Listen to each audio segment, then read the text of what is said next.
আজকে চলে গেছি বাংলাদেশি বাজারে। এটা টোকিও থেকে অনেকটা দূরে, সাইতামা প্রিফেকচারের মধ্যে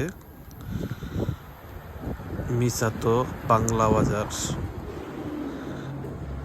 এর সব সুপার নামটা হচ্ছে বঙ্গবাজার। এখানে বাংলাদেশি সব কিছুই পাওয়া যায়। বাংলাদেশের মাছ, বিভিন্ন ধরনের মাছ, ফল, বিভিন্ন ধরনের সবজি, সব কিছুই পাওয়া যায়। এখন কটবেলটা দেখেন, যে কলার মোচা, কলার থোর যাকে বলা হয়, কলা, এটা দেশি কলা। আর এর বেগুন, ছোট ছোট বেগুন। কটবেলগুলো দেখে খুব অবাক হয়েছি, যার কটবেলটা খুবই প্রিয়। যে এগুলো হলো দেশি পেঁয়াজ।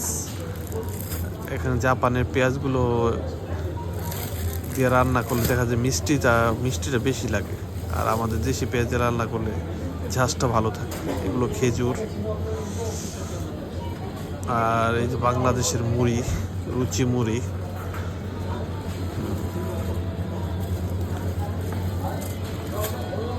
এখানে বিভিন্ন ধরনের মুরগি আছে, এগুলো পোলট্রি মুরগি বলে। পোলট্রি মুরগি বিভিন্ন ধরনের, এগুলো ব্রাজিল থেকে, বিশেষ করে ব্রাজিল থেকে আসে। আর জাপানের মুরগি যেগুলো পোলট্রি মুরগি, ওগুলার আপনার দাম একটু বেশি, আর ব্রাজিলগুলোর দাম একটু কম। কাঁচামরিচ। এই যে ভাই আসছি আমাদের দেশের বিশ্ববিখ্যাত ইলিশ মাছের কাছে ভাই। এটার জন্যই আজকে আসছি বিশেষ কইরা। এই যে ইলিশ মাছ 2805 ইয়েন, জাপানিজ ইয়েন, বাংলাদেশি টাকায় প্রায় 2500-2600 টাকার মতো।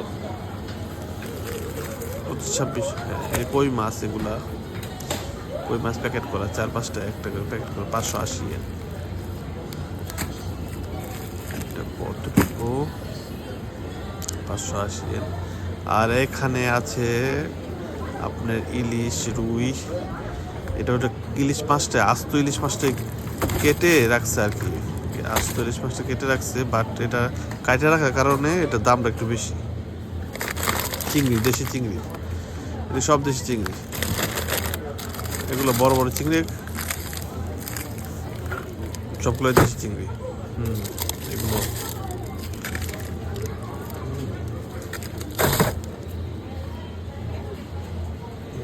এগুলো কোরাল মাছ। এটা হচ্ছে বড় কাতলা মাছের কাটে। পাতলা মাছ, রুই মাছগুলো বিশেষ করে মায়ানমার থেকে আসে। আর যে ইলিশের ছোট ছোট ইলিশগুলোরে কাট করে রাখছে, এটার দাম একটু কম, 1050 বাংলাদেশ টাকা, 850 টাকার মতো, বা 800 টাকা। আর এটা মলা ঢেলা, এগুলো আছে।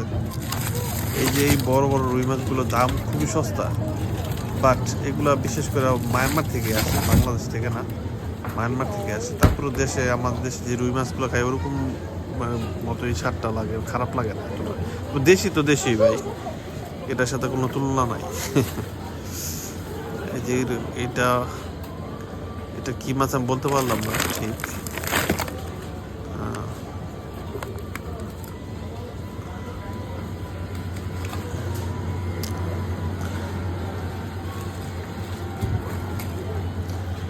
আরও অন্য সাইডে আপনার বিভিন্ন ধরনের মশলা, আচার টাচার সব কিছুই আছে। বাংলাদেশি যত প্রকার আচার আছে, বাংলাদেশি, ইন্ডিয়ান, তুর্কি, পাকিস্তান, সব দেশের আচার মশলা এখানে পাওয়া যায় বিভিন্ন ধরনের। আর দেখা যাচ্ছে এই সুপার মধ্যে বেশিরভাগ কাস্টমারই Indian, Pakistan, Bangladeshi, Myanmar, Vietnam, জাপানিজও আছে, জাপানিজরাও খায়। এই যে দেখেন বাংলাদেশি ডাল, মুসুর ডাল, আর নিচে আছে মুগ ডাল, বুট, খেসারি ডাল, বুটের ডাল, সব কিছু আছে। কি নাই ভাই, কি নাই? রুচি বাংলা, রুচির আচার বা কি নাই বলেন? সব কিছুই আছে। আসলে 15 বছর 20 বছর আগে জাপানে এরকম ছিল না। এখন যতটা অ্যাভেলেবল হয়েছে বাংলাদেশি বাজারে, যত প্রকার জিনিস আছে সব কিছুই পাওয়া যায়, এ টু জেড। আবার বাসার কাছেও আছে, তাও আমি আজকে বাসা থেকে অনেক দূরে আসছি, কারণ হলো এই জায়গাটা আসলে কি দেখা যায় সব কিছু একই জায়গার মধ্যে পাওয়া যায়, খুবই একটু সস্তা। আমার বাসার কাছে যে হালাল ফুডগুলো আছে ওখান থেকে একটু সস্তা, ভালোই লাগে।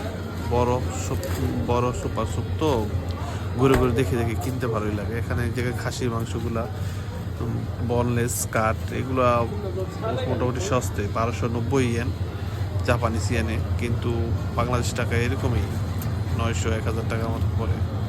এগুলো সব অস্ট্রেলিয়ান, বেশিরভাগই অস্ট্রেলিয়ার মাটন, খাসির মাংস, গরু বিফও আছে।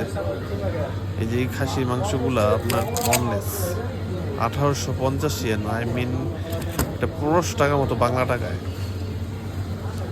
অবশ্য ওখানে 1 কেজি এটা গরুর মাংস 2000 টাকা, দাম একটু বেশি বাংলাদেশের থেকে না। এখানে 1000-2000 টাকা, তো বাংলাদেশে একটু প্রায় 1800-1700 টাকা মতো। তো ভাই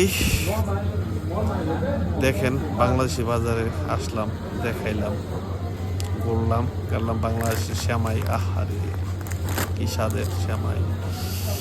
ঈদটা আসলে মনে হইতো যে শ্যামাই খাবো, আর শ্যামাই তো খেতেই হবে ভাই। শ্যামাই না খেলে কোনো ঈদের আনন্দটাই থাকে না। হিন্দু হোক মুসলমান হোক, কোনো কোনো কথা নাই, ঈদের মধ্যে শ্যামাই হবেই। শ্যামাই